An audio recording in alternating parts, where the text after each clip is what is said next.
How is everyone doing today? It's your boy JJ Domination, and today we're going to be doing an NBA video. So I don't really upload NBA content like that. I can't even tell you the last time I did NBA content, but we're going to be talking about the NBA trade deadline. It's been a very popular, thing that's going on in the sports world, and a lot of different opinions on, what teams won, which teams lost, which teams addressed what they needed to. And we're going to cover the winners and the losers and the teams that are kind of in the middle because, those teams didn't really do anything. Very interesting trades, of course, that went down, some for obvious reasons, like a team that's just trying to, get their championship, aspirations a little bit closer. You have teams that were trying to clear out salary cap for obvious reasons, such as bringing in free agents and re-signing guys. And then you have your teams that are tanking, teams that are, just trying to get rid of the players that are going to help them win, so that way they can further their chances of getting the #1 overall pick. Or not, further their chances, so they want to get that #1 overall pick. So without further ado, we are going to dive into the first winner of this NBA trade deadline. My first winner, probably the biggest winner from the All-Star break, or not the All-Star break, but the trade deadline, I would say, is the Philadelphia 76ers. The 76ers, they were able to trade for Tobias Harris. They traded Markelle Fultz, who had been kind of a low-key distraction. Not even a low-key distraction, but it's kind of been hanging over their head for a little while.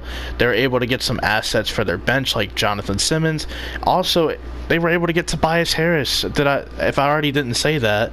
And they were also able to get Mike Scott and Boban Marjanovic, who is a solid big man in his own right. And now they have pretty much a complete starting five with Ben Simmons at point guard, JJ Redick at shooting guard, Jimmy Butler at small forward, Tobias Harris at power forward, and Joel Embiid at center. They are already a front runner to win the Eastern Conference.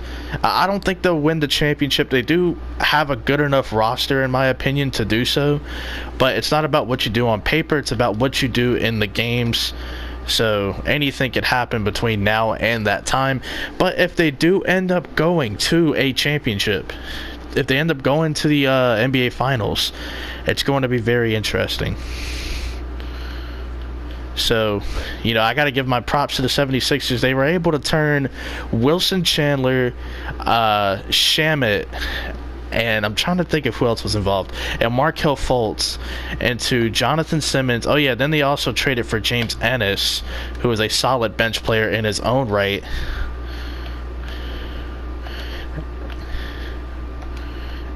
And, like I said, I'm sorry, I'm getting so caught off track. But they were able to trade for Tobias Harris, Jonathan Simmons, Mike Scott, James Ennis. They basically traded for all that for basically Wilson Chandler, Shamet, Markelle Fultz, and some picks that, aside from the 2021 Miami Heat top 10 protected pick, the other picks aren't really that valuable. So shout out to the 76ers. I think they absolutely took a dub at the trade deadline. We'll talk about some more teams that won rightfully so at the deadline. Another team that I would say won, and I'm not doing this in any particular order except for the 76ers one, but a team that I would say absolutely won was the Milwaukee Bucks. They were able to basically turn Stanley Johnson, who they had just traded for like a day or two before for Thon Maker. They basically turned him into Nikola Mirotic, who has been a stretch four for the New Orleans Pelicans. Of course, the Pelicans rumored to trade Anthony Davis. That's probably not going to happen until the offseason, and we'll talk about more on why that is the reason. But Milwaukee, they're able to get another shooter to come off of their bench, and with a team that already has two all-star players in Chris Middleton and Giannis Antetokounmpo, this is absolutely huge.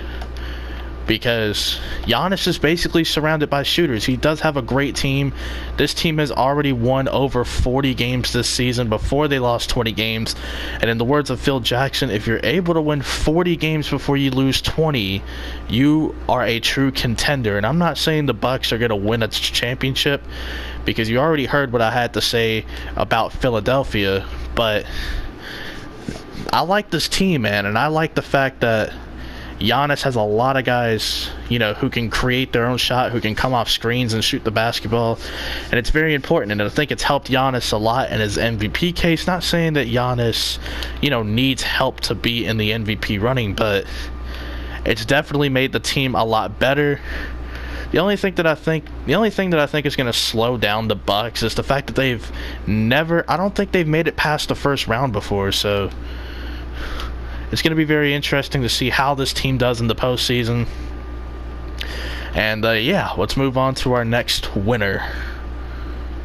In my opinion, this is more of a low-key winner, but the Chicago Bulls, man. They brought in Jabari Parker, didn't exactly work out, and they ended up flipping him and Bobby Portis to get Otto Porter Jr. Otto Porter Jr., of course, has the reputation of being a pretty solid three-point shooter and a solid defender in his own right. He's actually a pretty efficient defender, for those that like advanced analytics in basketball as well. He is pretty efficient. He's a pretty solid three-point shooter, as you can see right there by the J that I knocked down. And yeah, Otto Porter, he is going to be under contract for a couple of more seasons. I think 2 more seasons. And the Jabari Parker experiment in Chicago didn't even work out necessarily. It got to the point where they took him completely out of the rotation. Now, the thing that did suck, of course, is that Bobby Portis was traded. Bobby Portis was one of those players who continuously got better every single season.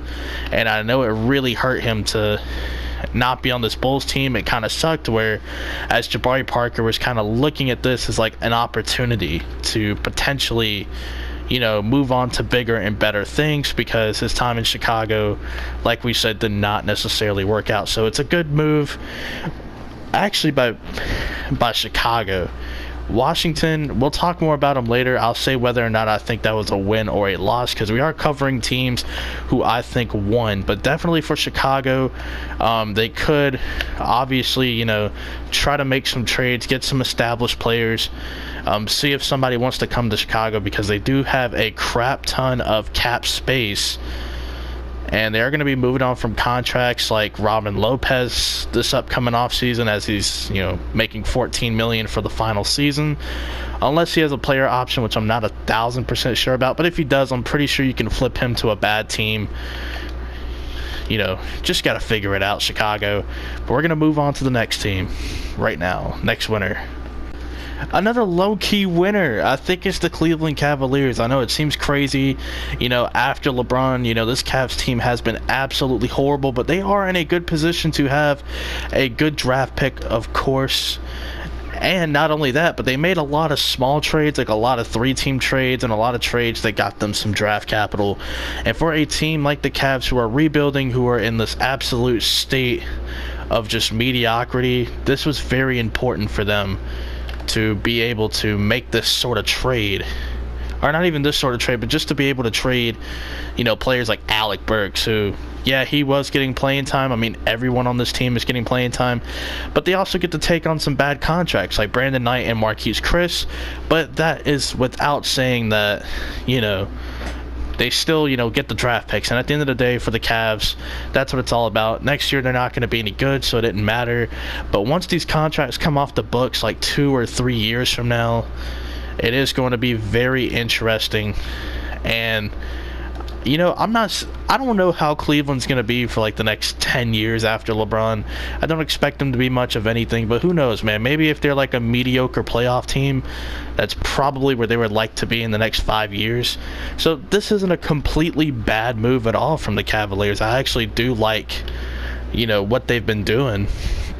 Yeah, they're taking on bad contracts, but they already have a lot of bad contracts on the team for the next 2 to 3 years, so it doesn't necessarily even hurt them. And also, they're getting draft picks out of it. They don't care if it's a first or a second round pick, because They are a team that is rebuilding. Any pick is going to help this squad out, and they are utilizing the G League as well. So, hopefully for Cleveland, they just continue to trend in the right direction. Of course, when you lose LeBron, your team is going to be vulnerable and miserable, and it's not necessarily a good look, but it is what it is, man. Welcome to reality. Another one of these low-key winners, similar to the Cleveland Cavaliers, is the LA Clippers. I know it seems kind of weird, like, aren't they the ones that just traded, their best player? And Boban Marjanovic, who was actually doing okay off the bench. Like, aren't they the team that just did all that? Yes, absolutely. I don't think this team wanted to pay Tobias Harris. I don't think they wanted to give him like a big max contract caliber extension. I don't think they ever viewed him as that type of player. So, they decided to go ahead and move on from him. And plus, they have a interesting core of players. They have some good, nice young players. And this team, low-key, they've had a pretty good draft so far. I mean, you have to look back at what this team has done, and you have to say, damn, they actually low-key had a pretty good draft. If you look at some of the players they have brought in via trade, they have brought in, Mike Muscala, who was later flipped to the Lakers for this man that you're seeing now, Ivica Zubac. They did have Michael Beasley for about 5 minutes, and then they cut him. They also released Marcin Gortat. He really wasn't playing that well for him anyway. He was slowly falling out of the rotation. So, no need to keep him around. You have Shai Gilgeous-Alexander, who is a nice young rookie who has been blossoming, and he has just been playing well. You have Garrett Temple, who's a nice three-point shooter. He can come in and play some small forward or shooting guard. You have Danilo Gallinari as well, who has been balling out this season. And, since his since his injuries, since, battling a lot of different injuries, he hasn't really missed a step either. Of course, you got Patrick Beverley, one of the best defenders in the NBA. Not even like perimeter, just one of the best defenders in the NBA. You still have guys like Montrezl Harrell, who is going to bring you a lot off the bench. He is one of those hustle guys who, can give you some rebounds. He could be a walking double-double off the bench. You have JaMychal Green, who could hit threes pretty, he can switch on defense. He offers a lot of versatility as well. And you have players like Jerome Robinson, who, he was a pretty solid pick when he gets playing time. He can absolutely shoot the ball. Yeah, man, there's just a lot of players on this team, and of course, coached by Doc Rivers, who knows a thing or two about winning championships. So, the Clippers, yeah, they traded Tobias Harris, but they got a lot of different things, and guess what? They're just like some other teams that we're going to hear later. Their names are coming up in terms of getting, those max dollar caliber players like Kevin Durant, Kyrie Irving. Their names are just as heavily involved in the conversation. You're thinking, well, who would want to go to the Clippers? There are a lot of teams, who you would say, well, who would want to go there? I don't think the Clippers is one of them. Number one, they have great management. Number two, they're not a media circus. And number three, they have a great coach in Doc Rivers, a coach that people actually respect. So, not throwing shots at any other team that may be heavily involved in free agency, but I mean, that would be like the main three reasons why a player would want to go to the LA Clippers. It's not completely crazy, but I think this roster just has a lot of overachievers, and I think Doc Rivers is bringing the best out of a lot of these players. And, of course, this team still has Lou Williams. How could I forget Lou Williams, who's a former Sixth-Man of the Year winner? I can't remember what year he won that. Is it possible to be a two-time, like a repeat, Sixth-Man of the Year winner? Because if so, that'd be pretty cool. But yeah, man, this Clippers team, low-key winners. I know they gave up Tobias Harris. It seems really bad on paper. But if you look at the rest of the team, it's going to clear up a lot of opportunities for guys. Lou Williams can continue to go crazy. Gallinari can continue to have these big games. And, you got your new additions in the team as well, so, it's not the end of the world.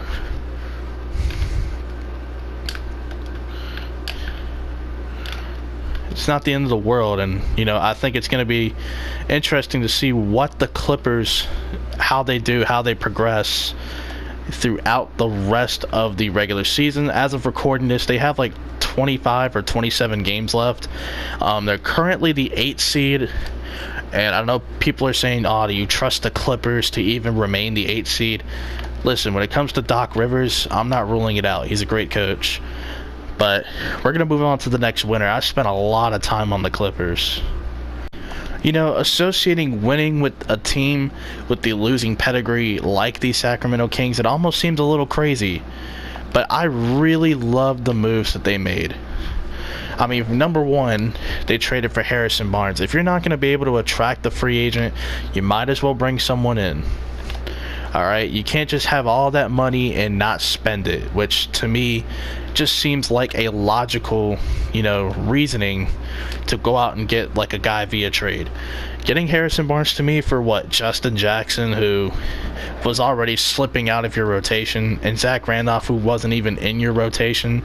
I mean, that's what it took to, get Harrison Barnes, who is, almost a 20-point scorer, this season. So that's not even bad. Not to mention this team already has a 20-point scorer by the name of Buddy Hield, and De'Aaron Fox is playing pretty damn good basketball also, and I believe they are only, I think, half a game or a game and a half out of a playoff spot, so props to them. The pick that they gave up to the Celtics, by the way, they don't have their first round pick. That means Sacramento, by a trade made a while back,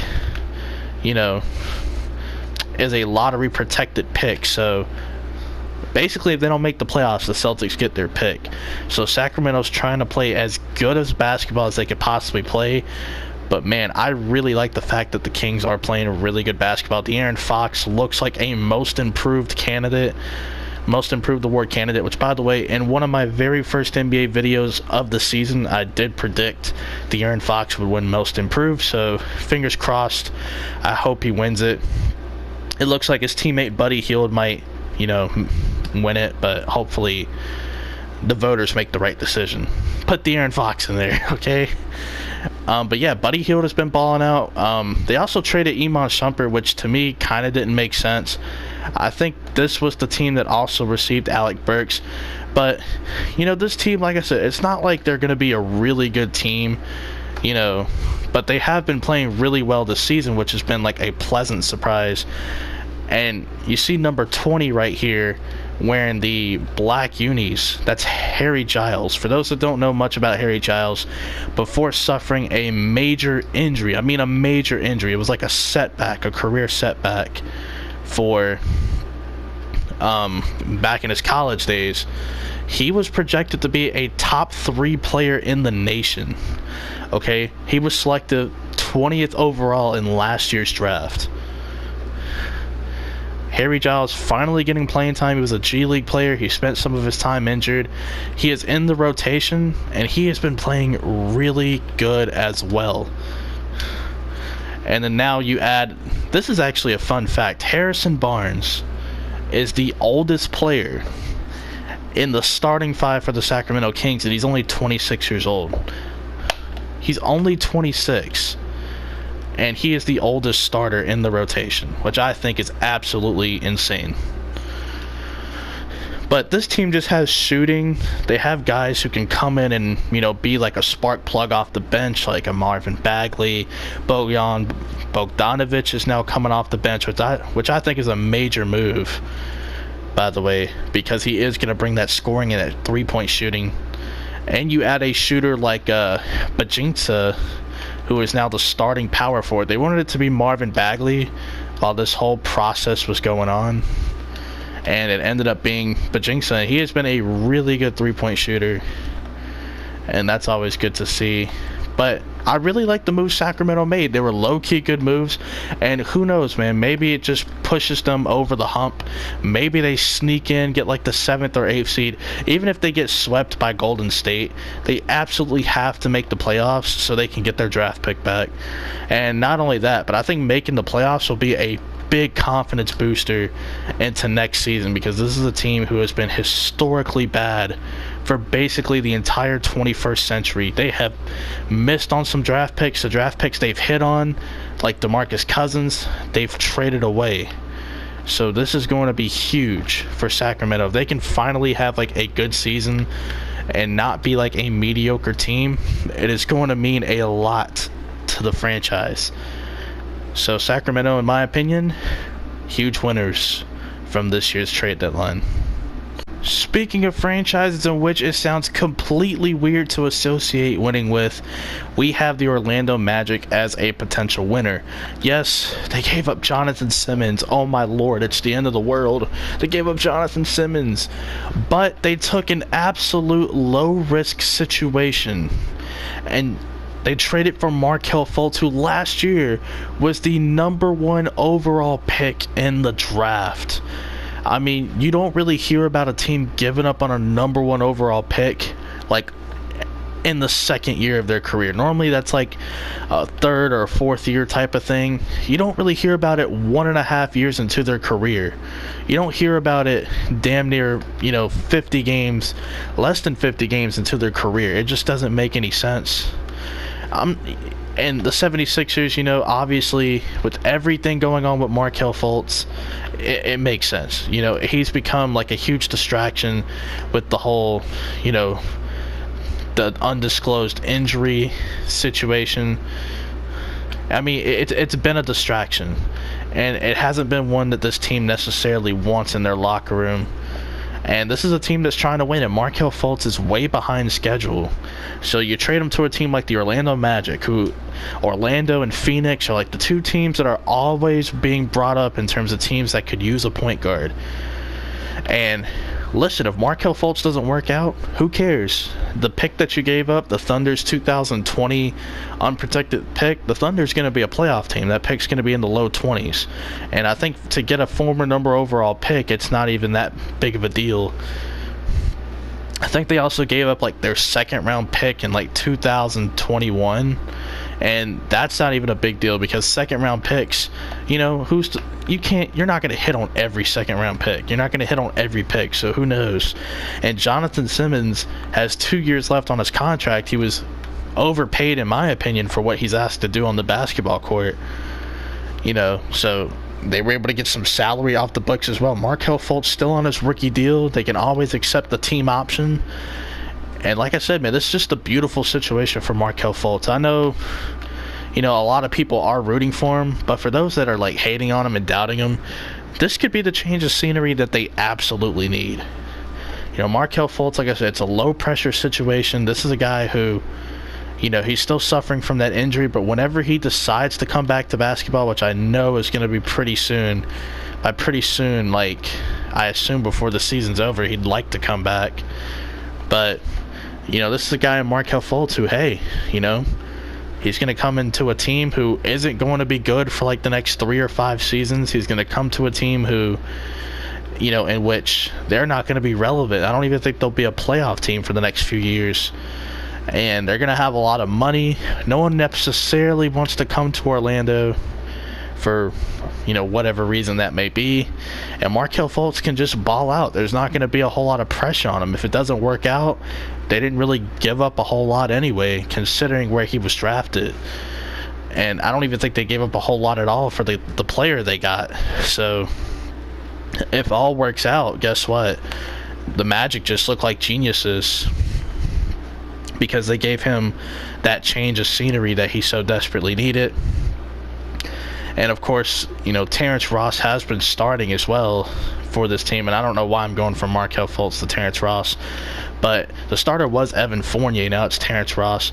Fournier's a good shooter off the bench. I think Ross better served off the bench in my opinion, but that's fine with me.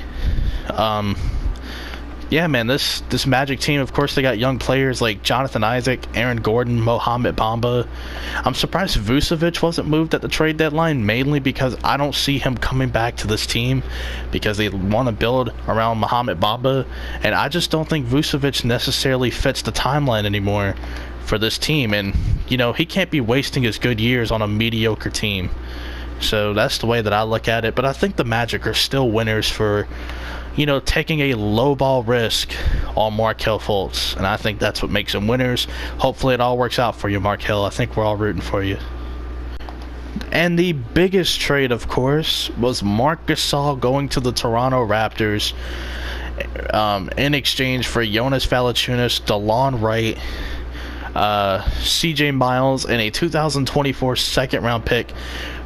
That's what the Grizzlies got in return for Marc Gasol. So I think the Raptors are huge winners. Now, I know Raptors fans, they love Jonas Valanciunas. He was a Summer League MVP, for crying out loud, okay? They love the guy. Rightfully so. Jonas Valanciunas, to me, was always like a step or maybe just something crazy, from being an all-star. I always thought he was a pretty solid player. And when I say all-star, I mean, like, there are good centers, there are good big men out in the East, and if they weren't there, Jonas would be an all-star. It's like the nicest way I could say it. But Marc Gasol, of course, aside from whatever just happened there on the screen, Marc Gasol, in my opinion, is a better player than Jonas Valanciunas. I know Jonas is probably better for the team. Well, we'll find out, first of all, before I just dismiss it. But Marc Gasol, more of a craftier offensive player. On defense, he offers more versatility. And also, Gasol is a gifted passer at his position. I mean, this is a guy who's almost averaging 5 assists. I think one year he averaged like 7 assists, and you're like, oh yeah, 7 assists, what a big deal. Well, centers don't typically average 7 assists in a year, unless you're Nikola Jokic. So, yeah, it is a big deal. Gasol, I don't think he's as good as a rebounder as Valanciunas is, now, considering the fact that there's like a huge age difference between the two. Because Jonas, I think, is 26. I think Gasol is already in his mid-30s, which, isn't a good look. But I do like Marc Gasol on this team. I think he is going to be a very versatile player. They could even bring him off the bench some nights and let him, anchor that bench unit along with Fred VanVleet. And as of recording this, Jeremy Lin expected to hit the buyout market, and the Raptors are most likely going to bring in Jeremy Lin. And I think that's going to add to their bench depth. Jeremy Lin, of course, a crafty playmaker, can also get his own bucket. He's proven that time and time again. And I'm not even saying just based off the Linsanity movement, but he has proven that everywhere he's went, he can get his own bucket. And it's nothing major. But I really like this Raptors team. I think it's a 4-team race out there in the East, and the Raptors are definitely in it. And, people can say what they want, this team always gets torched by LeBron. There are a lot of teams in the East that get torched by LeBron. It's the Western Conference teams who smoke LeBron's ass.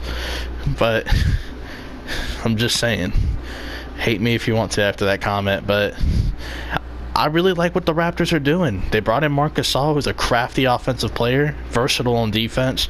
Jeremy Lin, a crafty offensive player, not necessarily a great defender, but with all the defense already on this team, I think it'll be all right. I think it'll be okay. It's not the end of the world. But I definitely am excited to see what this Raptors team looks like with Marc Gasol moving forward. Another one of those, I know it's starting to get repetitive, another one of those low-key winners, I would have to say, is the Houston Rockets, man. In the buyout market, they were able to get Kenneth Faried. I know that doesn't necessarily have anything to do with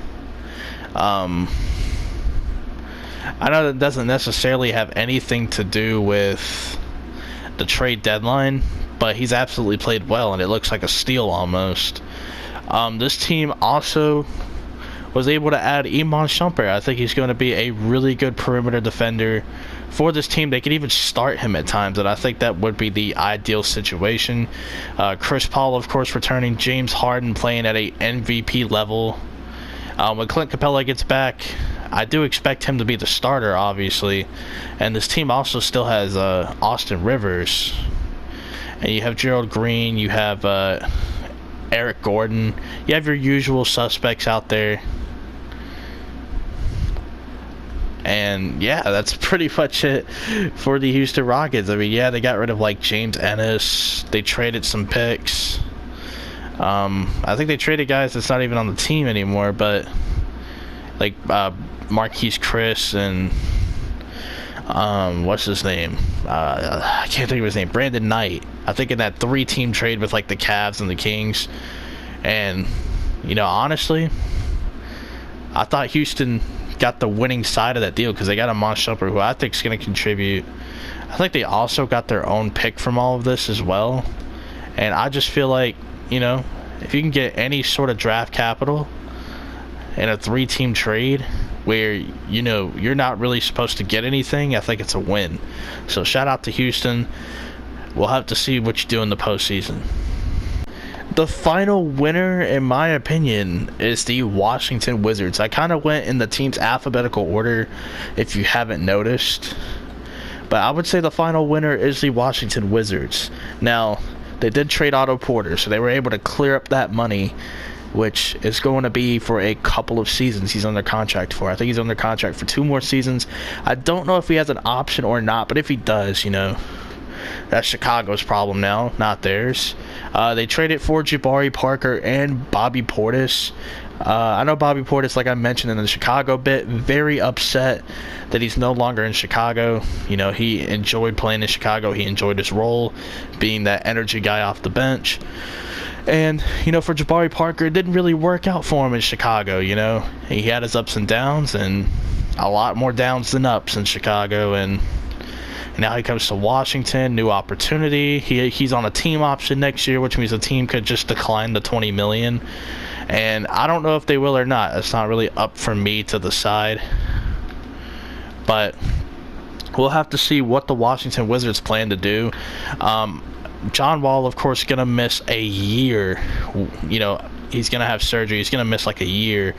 Of course, his contract salary starts to go up as of next season, where he'll be making like $41 million. At the most he'll make is $47 million, which is in the final year of his deal. And I really feel bad for John Wall because this could not have come at a worse time.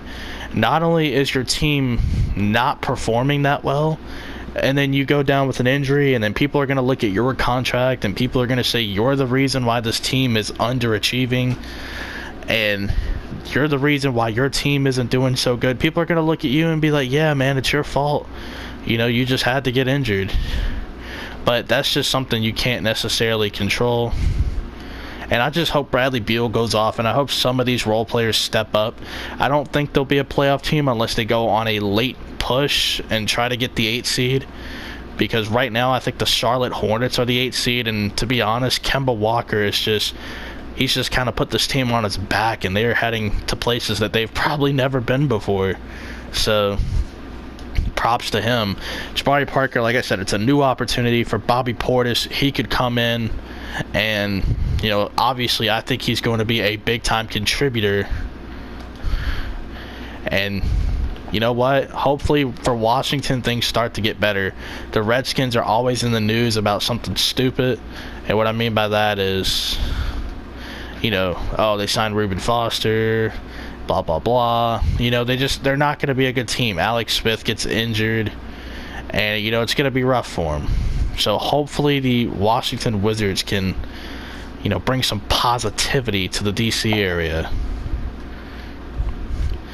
But after this, you know, we're going to talk about the losers.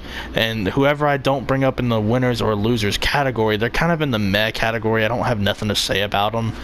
But yeah, we're going to get straight to the losers right now. Not too many losers, to be honest. And here we are. We're going to kick off the losers list, and a team that has been associated with losing. Yeah, no offense, guys. But we got the Memphis Grizzlies, man. A lot of their moves just did not make sense. Aside from trading Marc Gasol, just nothing they did make sense. And I don't even think they got that good of a package for Marc Gasol. I don't think Jonas Valanciunas is a guy you're going to build your team around for the next few years. Mike Conley staying, I kind of feel that. I mean, he does have 2 more years left on his contract. You could probably trade him at next year's trade deadline and get like a crap ton for him. Not necessarily a crap ton, but I think you can get better offers for him because a team may be willing to go all in. Of course, we heard buzz about the Utah Jazz and the Indiana Pacers, and I think all, of those teams, or both of those teams, are great options for Mike Conley. I think he could have came in and, took care of business. But I understand why teams didn't take it. Conley, of course, kind of a injury-riddled, past few years. But he's still a great player, in my opinion. Borderline all-star every year. Probably should be an all-star. Like, not this season, but, like, in seasons past where he's been snubbed before. He definitely should have been all-star. And then this team traded for Avery Bradley in, like, a stupid trade that just made no sense. They traded JaMychal Green, who I think was a solid player for them, one of the few players that were actually doing something on this team, and Garrett Temple. They traded him as well for Avery Bradley, who he's just taking a steady decline. He's just fallen off the radar, and it's kind of sad to see, man. It's really sad to see. This team still has Joakim Noah, so that's an L. No, I'm just playing. But they gave up that for Avery Bradley. I thought JaMychal Green was playing pretty well. Even Rab, of course, he's been able to get some minutes because of this, and he's going to get a better look in the rotation, which, good for him. Even Rab was one of those players who I thought was going to be like a nice project player, and, hopefully things work out for him. In the Marc Gasol trade, like we talked about on the winner's side for, Toronto, that being, we did say Jonas Valanciunas and DeLon Wright were in this deal, and I like Jonas Valanciunas. He's a classic face-up center, and I think, he could bring something to this team. Obviously, he could bring back like an old school mentality to this team. He's more of a technically sound player than just a strong, gritty player, which has always been the identity of this Memphis Grizzlies team when Zach Randolph was here. Which, by the way, Zach Randolph, you need to sign a 1-year deal back with this team, please. Like, just do it the right way. They have DeLon Wright, who is a good scorer off the bench. I think he will be asked to start, however. And no offense to Avery Bradley, but this is about 3 years too late on getting Avery Bradley. I'm sorry. Jaren Jackson Jr., of course, the future stud player for this team. Very versatile defender. Can shoot the three ball. He's kind of a modern day big. I wish his rebounding was better, but he is a terrific shot blocker. And he can score. He can score the basketball, and he can block shots. Versatile defender, can hit threes. I just wish he could rebound a little bit better. I mean, he's 6'11". You'd ought to think he could rebound, but he's only averaging like 5.5 or 6. I'd like to see him average more, but that's just a small little gripe with Jaren Jackson. I'm actually a huge fan of him. He's grown on me. Even throughout the draft process, he was growing on me. I don't really want to talk about Memphis that much. We have more losers to talk about, unfortunately. I hate to sound like that dude, but we do have more losers to talk about. Only a couple, though. I don't think there's that many losers, but we'll see. Now we move on to another loser, and you're like, well, how are they a loser? They didn't even do anything. The Charlotte Hornets. And let me explain why these Charlotte Hornets are one of the bigger losers throughout this process. Because they were heavily involved in talks to get Marc Gasol, and they didn't make a move. Okay, first of all, you are the laughingstock for teams with just terrible contracts. Let's just start there, okay? You have a lot of bad contracts on your team. Nicholas Batum, Marvin Williams, Michael Kidd-Gilchrist, Frank Kaminsky, Cody Zeller. Should I continue? Bismack Biyombo. I mean, half of your roster is just crappy contracts that you would just rather not be in. I mean, you got some nice players. You got Kemba Walker, of course. He's the nicest player on this team. He's the best player by far. Jeremy Lamb from UConn, another UConn, guard. I am from Connecticut, for those that didn't know. But I like my UConn guys. Kemba Walker, absolute stud. Jeremy Lamb, a pretty damn good shooter. Can play some defense. Tony Parker's on like a 1-year, $5 million deal with a team option, so the team can choose to bring him back. He's been a weird fit on this team. And I'm not even saying that because he's not in a Spurs uniform. I just don't think he fits this team. It's just so random. Of course, you have Miles Bridges and Malik Monk, who I think should both be thrown into the G League, let them get extra development. Not a knock towards them. I would just, I feel like they could be better players. But this team has a lot of bad contracts. They didn't move on from any of them because they are that attached to their players for whatever reason. And, Marc Gasol, it could have gave these guys a push. They're already the 8th seed in the Eastern Conference if the playoffs started today. And I feel like adding Marc Gasol could have gave them that extra push. It could have brought them possibly to the 6th seed, maybe even the 5th seed, even though that sounds like a stretch. They could have even jumped up that high. I think the Hornets can still make the playoffs, but I think Marc Gasol would have been great to have on your roster, for a team trying to make the playoffs. I think he would have definitely been a great addition, but it just didn't go through. It just didn't go through. They didn't make the trade for whatever reason. So be it. Maybe they'll look back on it and be like, damn, we could have had Marc Gasol. But, we got a couple other losers to talk about. We'll try to get through it real quick. Well, this is awkward. So the Lakers are the biggest losers, according to me, because my opinion matters more than yours. So, what makes them the biggest losers? Well, number one, they basically showed the entire NBA their hand in terms of what they wanted to do, how they wanted to do business with the New Orleans Pelicans to try to bring in Anthony Davis. They basically revealed their entire hand. They basically showed, their playbook. They basically just gave the team everything, all the information they wanted to know. They did that. And now that like half of the roster with a bunch of picks were on the table and the Pelicans declined it, I don't know if they'll regret declining it necessarily, but the Lakers definitely showed how desperate they are to try to win within the next couple of years. And I think that has to be noted, that teams are going to be that desperate. Magic Johnson is willing to oversell to bring in Anthony Davis. And listen, it's not that the trade was bad. The trade offer to me was not bad from the Lakers. I don't even think the first trade offer was bad from the Lakers. Maybe throw in Brandon Ingram and take out, Michael Beasley or Rajon Rondo, and I think we have a deal, because you just had Rondo on your team. I don't think Beasley is a good return because he's been waived by the Clippers, and a trade we'll talk about later. But the Lakers just showed their entire hand. They showed everything that they were trying to do, and who got played? Magic Johnson. This isn't a shot at Magic Johnson. I don't think he's a terrible GM. I don't think he's a terrible, or not even GM. I don't think he's a terrible executive of basketball operations. I think that's his actual title. I don't think he's bad at his job. I don't think he's a bad salesman. But he definitely showed his hand, and Dell Demps, who I don't even think is that good of a general manager, played him. He just straight up played him. And it's a terrible look. It's terrible.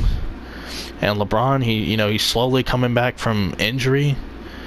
But you also have to think, man, LeBron, this is what you signed up for, bud. You signed up for all the LA drama. You signed up for dysfunction. I mean, this is what you signed up for. If you don't win a championship, what was this 4-year contract for? Other than your family, what was this for? In terms of your basketball career, what was the 4-year contract for? And no, I'm not anti-LeBron. I know people still feel that way about me. Listen, I'm not anti-LeBron at all. But the thing that you guys have to understand is, number one, the NBA is a business. Number two,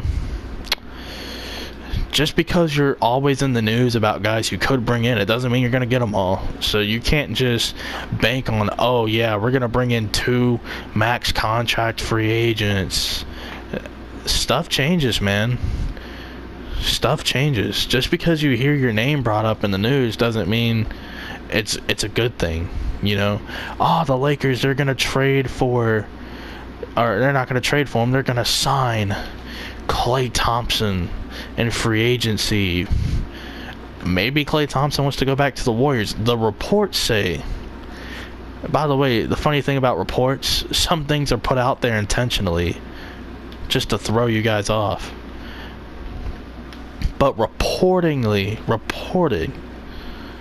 however you want to phrase it, allegedly Klay Thompson will only take a max contract from the Warriors. Klay Thompson doesn't necessarily, I don't think he'll demand the max from Golden State, but if he does, he does. If he doesn't, cool. But basically what I'm saying is, you can't believe everything you hear in the media. People lie straight to their face, and they just try to tell them things that they want to hear. Because, number one, think about where some of these media outlets are located. In California. Where's Los Angeles? Oh, in California. So if you're still a dumbass who hasn't put the puzzle together,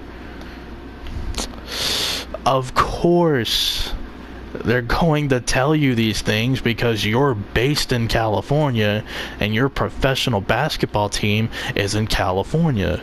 So you add 2 and 2 together, of course they're going to tell you things you'd like to hear. Doesn't mean it's going to happen. So put the pipe down and listen.